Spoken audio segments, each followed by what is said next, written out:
Ito po yung property. Yan. Yan po sa may nakamotor na yan. Mayroon pa pong sakop yan dyan. Konti. Yan. Tuhog na tuhog po yan.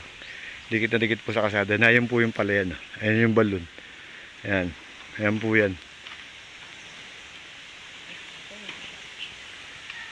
Maganda po ito talaga. Maganda. Ito po yung bukal sa ano. Yan po. Ayan pa ganyan po. Ayan po yung kalsada. Bukal po yan pag ganun. Ganyan. Pag ganun, papunta rin sa tulo, sa taas doon. Doon sa taas doon. Ayan. Bukal po yan. Ayan po yan. Flatland po yung property. Yan lang po, kasama po yan dyan sa taas. 3 hectares po ito. Ang ganda po ng pisto. May mga good lumber po ito doon sa taas. Yan. Yan. Saka po dyan sa may unahan dyan. Ayan. May mga buli po. Ayan.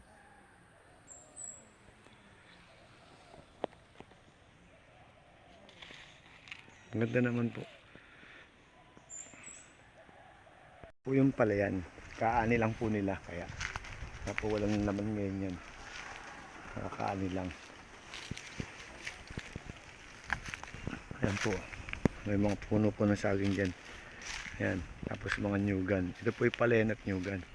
3 hectares po yan. Ang ganda po ng pwesto nito.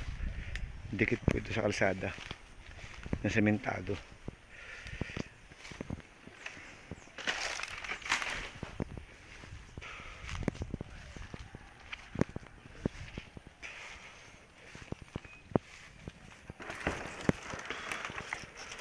Ayan po. Kung nakikita nyo yung mga yan, kasama po yan yung mga nyug na yan. Tsaka yun dun sa taas.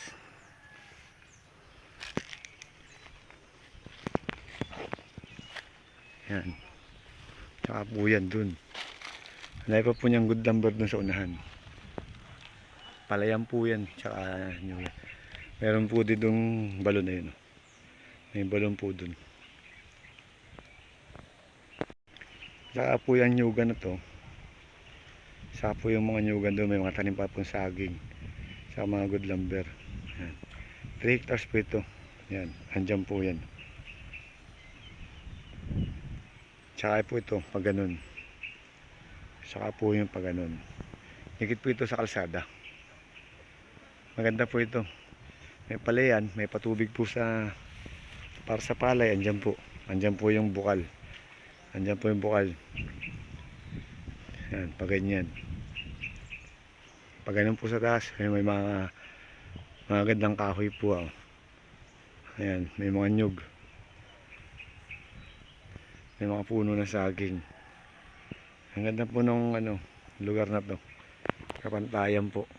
Hindi ka na po, ang pinakabundok lang po siguro yun. Hindi naman po siya katasan. Elevated po siya. Kunti lang, pag ganyan lang. Kunting-kunti lang po ang pinakambundok niya. Yan. Kagandahan po nito, tabi siya ng kalsada. Hindi ka mag-aalangan na maputik. Sementado po yung kalsada. Ayan, tamo, may mga alaga po sila dito. Baka, mga kalabaw. Ayan. Oh, yan. Malinis po ang property. Ayan. Ayan. Ang ganda na po. Kaya po wala nang laman yan. Naani na po Naani na. Naani na ang palay. Pero operational po yung palayan. Ayan. From highway po siguro ito mga 2 kilometers ang layo. May palo na po dito. May balon. Ayan. Tabi po.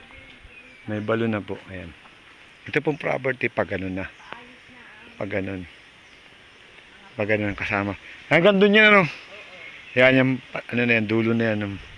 Maganda pa po yan.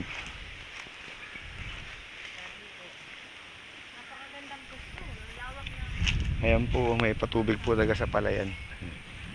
Ayan. Aray ko. Sakit. Dulas. Ayan.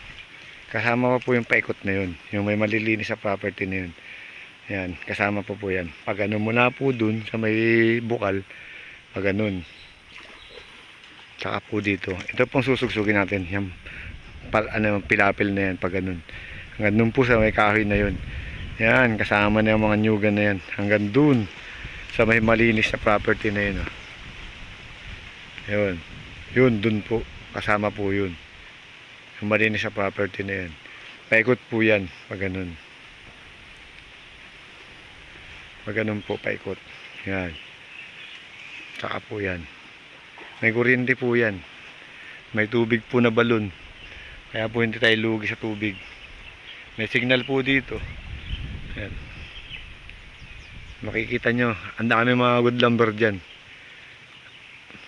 Like Nara, Batino, Antipolo. Mga softwood naman po ay mga bungliw. Mayroong kayumeto. May mga